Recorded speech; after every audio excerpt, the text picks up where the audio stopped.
Mental Maps is brought to you by Well. Well is a virtual holistic mental health service providing psychiatric evaluations, holistic interventions, and when needed, medication management. For more information, check out Well at www.arukawell.co. That's www.arukawell.co.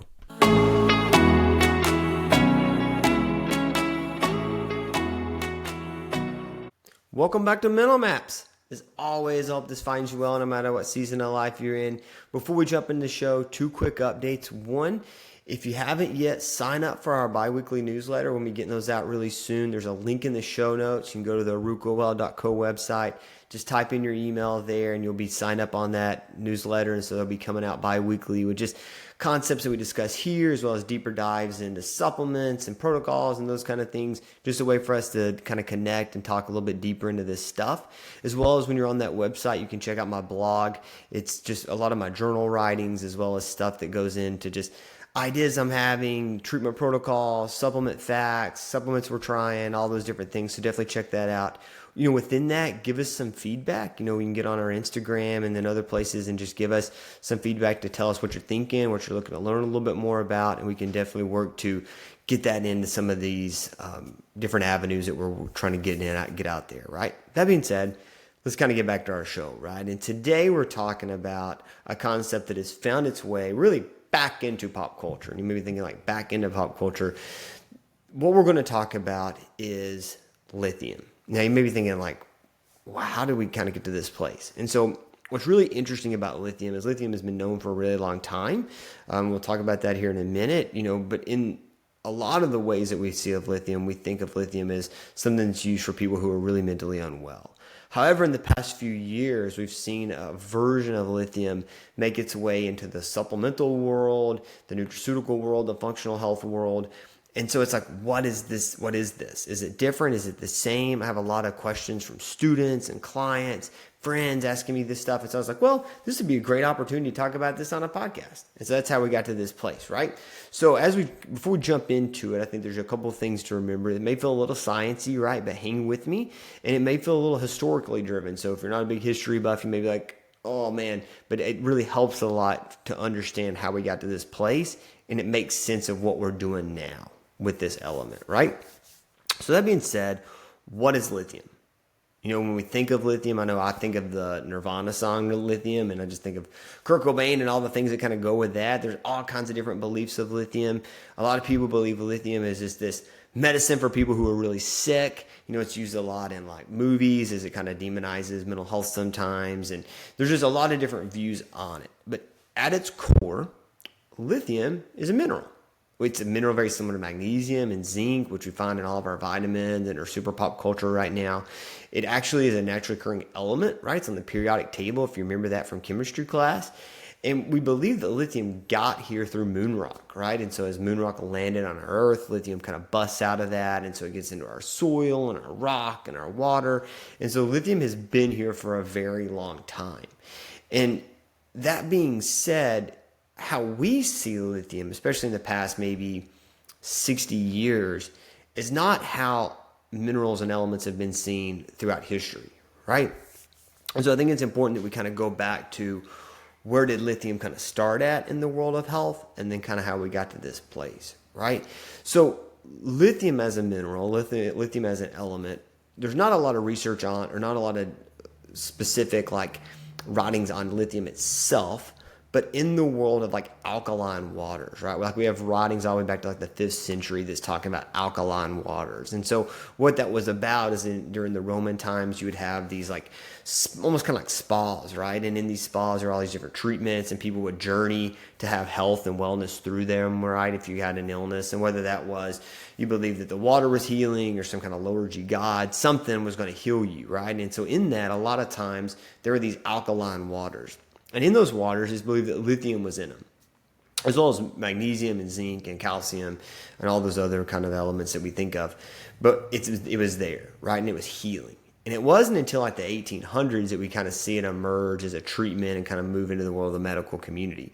But at the same time, it kind of makes its way into the medical community, and we have some people starting to do some research on it and use it in clinical practice for gout. And then in the world of mental health issues, lithium's still here, right? Lithium is in our water. Lithium is in different places. We just don't realize it at the time, right? And so it gets into the world of healthcare in the 1800s. It kind of falls out of vogue a little bit, primarily because of some toxicities, which we'll talk about in a little bit. And then it reemerges with the work of Dr. John Cade and all the things that he done with how it was helpful for mental health issues as well as other issues in the body. And he really flew that flag for a long time. And trying to navigate a way to get it into health, because there continued to be these really positive results of people's health improving with this element. Once again, at the same time, we have it happening in pop culture, right? In the early 1900s, 7-Up hits the market, and at that time, 7-Up has lithium in it, right? It's actually a lithiated lemon soda, and it stayed in there until the 40s, until there was some risk of toxicity, and they pulled it out. But it was there, right? We have all this research that goes into the lithium being in waters, which we'll talk about in a minute, and how that was very helpful to people, right? That was believed to be very helpful. But what we think of in the world of lithium as a medication is no different than the lithium that is being pulled from the lithium dried lakes in Chile, which we're getting now. It is just a version of lithium, right? So what happens is we have this element. It's coming mostly out of the ground, right? Whether it be the dried lakes, whether it be out of mines in North Carolina and other places. And from that, there's like binders or transporters or something that's put in it. Now, I know that can sound very chemistry heavy, but all I'm saying is that even the medicine that I prescribe as a provider is just a version of that element with a carbon binder to it that apparently helps it do what we want it to do in the body.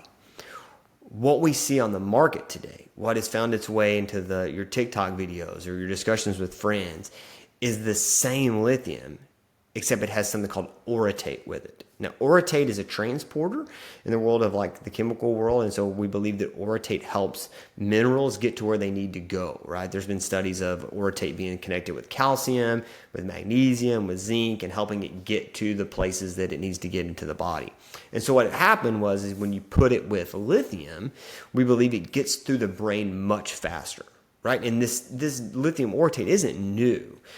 It actually hit kind of the research world in the 70s, and there's some research that was done in 1978 showing its efficacy in the world of bipolar disorder, as well as its increased availability in the brain compared to some of the other lithiums that were being studied at the time. But that next year, there was a study that found that high doses of this lithium orotate led to renal toxicity, meaning that it's impacting your kidneys. And so because of that, it really fell out of vogue, and that was kind of the end of lithium orotate in the research world. It should be noted, and in that study in 79 that found the renal toxicity, the average dose was about 69 milligrams. To put that into perspective, if you were to Google lithium orotate right now, you're going to see it given at like 5 to 10 milligrams. So wildly high doses of that molecule, right? But because it's connected to the orotate, we believe you don't need a lot of it to get through the brain. In controversy in controversy within that is how much of it do you need to create an effect? And so that's kind of its own thing. What you'll see a lot in the world of psychiatry is lithium bicarbonate or lithium carbonate's used at doses anywhere between like 150 to 900 milligrams, right? So it takes a lot of that binder, a lot of that molecule for that binder to get it where it needs to. But clearly this orotate can get it to the brain a lot easier, right? And so what is it used for now? Like what do we see it? We see it in the world of psychiatry and what we're doing in the world of bipolar disorder. It's very helpful in what we call like manic episodes where people become very, very elevated, right? Maybe they're going days without sleep. They're extremely impulsive. Maybe they're hearing things, seeing things, all the experiences that kind of go with that. But what we do know at the same time, it's very helpful for people who are having thoughts wanting to hurt themselves. And we see not only is the medicine helpful in treating that, but we see from a society concept that's very helpful in communities. So there's been really interesting research, and if you want to do some of your own research, definitely get it on Google and PubMed and definitely check these out. But there's been 8 different kind of studies that were done that showed that lithium in the water in communities decreased suicidality, homicidality, and hospitalizations. We've seen it in Texas. There's 29 or 27 counties in Texas that were studied in the 90s that had lithium in their water and decreased overall suicide and homicide risk. We've seen it in numerous studies in Japan and Austria and Switzerland. So it's there, right? There's something to be said for when lithium is in the water, there's a decrease in suicide homicide. When people are suicidal, many times we can give them lithium and things will get better. So what's going on? Why is it doing this? And so what we believe is that lithium as a mineral, when it crosses the blood-brain barrier, it has this massive impact in the brain, right? It begins to decrease inflammation. It begins to impact cell growth and neurotransmission. It begins to impact concepts that's involved in how dopamine and norepinephrine and serotonin regulate themselves. It's involved in all of these concepts of the brain. And when it does that, it's really just very calming, right? So we've talked a little bit about it on this show before. We'll talk about it more here in the upcoming weeks. But this hyperexcitability, this activation that occurs in the brain, lithium seems to be very helpful for that. Right? And when I say hyperexcitable, that doesn't mean people who are just manic, right? We also see people who may be so depressed yet they're trying to harm themselves. It can be very helpful because even in that depressed state, they're kind of excitable, right? So it seems to just be this really great calming agent to really bring things down, right?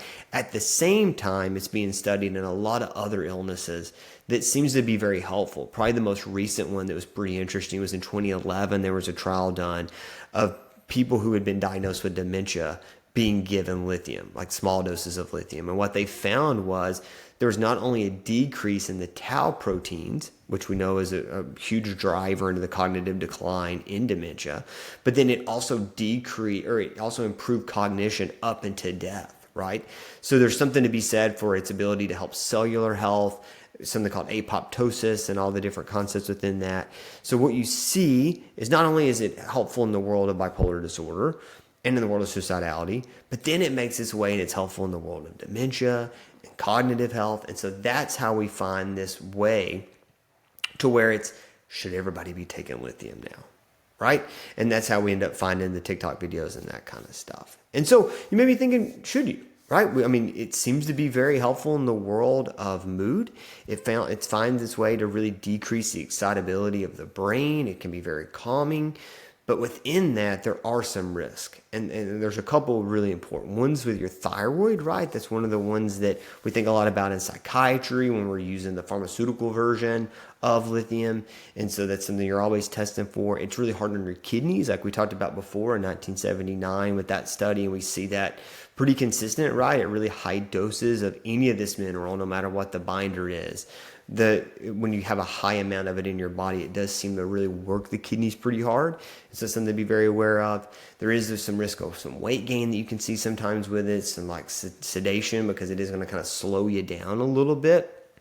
And we also normally don't give it in pregnant women, right? That's something that you see is that there's some studies kind of indicating that the use of that can create some cardiac malformations for women who are pregnant. And so the women don't have it, but the baby will have those cardiac malformations. So we don't use lithium a lot of times in pregnancy. So there's definitely risk. It's not like it's this a wonder drug. However, what's occurred is that they've taken the mineral, put it with this transporter that seems to get just a small amount to the brain and create a massive impact.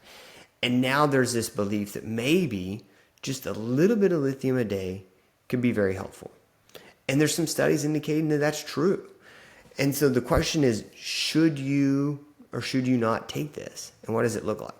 The first thing I would say is that, one, ensure you're getting good water, right? We know that there is lithium in the water. We know that a lot of mineral waters will have lithium in it. So are you drinking alkaline we talked a lot about water at different places, but good alkaline water is really important, right? You can get alkaline water filters. Don't be getting the ones in the bottle, even though that's what's out there. Get a good filter and put some minerals inside your water, right? So that's something that's really important. But two, if you do find yourself being really excitable, right? And not excitable in a fun way, excitable in a not fun way, right? Like an activated way. This could be something that could be very helpful to you. However, you've got to be very careful with how much you're using of it, right? And I think that's one of the risks of being able to get it over the counter. There's not a lot of studies that's been done on the dosage of this lithium orotate, which is what you're finding on Amazon now and that kind of stuff. We believe that anywhere between 5 and 20 milligrams is about where you want to be, starting at 5 and kind of working your way up based on how you're feeling and what that looks like. However, there's not a lot of studies that's been done over 20. We know, as we said before, the risk of toxicity that occurred with that study at 60 milligrams. What does that look like in between? We don't really know, but we do know it does seem to be pretty helpful. It doesn't seem to have the same effect in the world of bipolar disorder that lithium bicarbonate has. Like, so we see where, just a little bit of the lithium orotate doesn't seem to bring people out of mania like the lithium bicarbonate does, which is kind of interesting. However, there does something to be said for if you're finding yourself just feeling kind of down, but within your downness, maybe your thoughts are intrusive, or you're having like a lot of negative thoughts, or maybe you find yourself just feeling really kind of like low, or your cognition's low. This could be a medicine or could be a supplement that you could add to your regimen that could be very helpful to you, especially if you're being very careful. However, I would be very careful with using it chronically, right? Whether you're working with a functional health provider, you're working with healthcare, whoever you're working with, just getting your kidneys checked periodically. There's a jingle we use a lot in psychiatry, and that is, when when sodium is displaced, lithium will take its place. Meaning that when you get dehydrated, when you're low in sodium, because lithium is a salt, it will bind into the body, right? And so there is a risk for these toxicities. We know that at low doses, we don't really worry about that toxicity as much. However, there still is that risk. Whereas at high doses, like we use in the world of pharmacology, we're always pulling levels and looking at what those levels look like. There haven't been a lot of research done of like how much lithium is in your body on lithium orotate. Like we know, for example, with lithium bicarbonate, which is what we use in psychiatry, you're looking anywhere between 0.6 to 1. Many times at the level you get above 1, you can get really, really sick. And you can start having delirium and coma and that kind of stuff. So you try to stay under that level. We don't really know what that looks like for lithium orotate. We just know that don't go above 20. That would be a recommendation I would have, unless you're talking to a specific healthcare provider and you're monitoring your kidneys and that kind of stuff. So if you have like friends that are talking about it, if they're like, hey, is this something I should be using? I think it's there, right? I think that this mineral and this element has something to it. I not only see it be very helpful as a pharmaceutical, but I do think that this orotate binder seems to get it through the blood, get it through the brain a little bit quicker. And if it can get through the brain a little bit quicker, it can create a greater effect without needing so much of the medicine. And if you don't have that much of the medicine, you should be able to decrease the risk of the side effects, right? And so I think there is some hope in that, and I think that's why it's gotten so popular. And so maybe you try it, right? We know that trying any type of supplement, any type of nutraceutical, at least 90 days is really important, right? We know it takes about 90 days for mitochondrial health to transition over to get new mitochondria. We know it takes the same amount of time for new neural connections to be made. So doing about 90 days can be very helpful.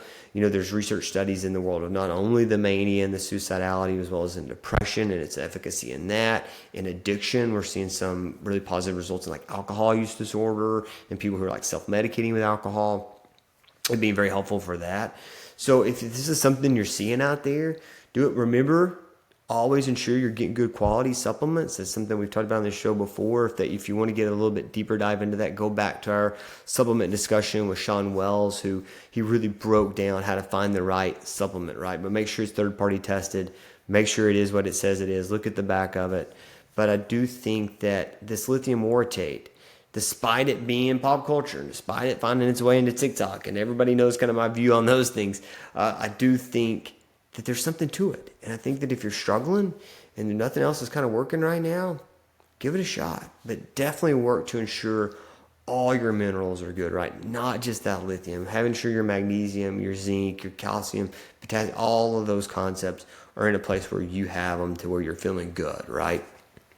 But it's definitely there.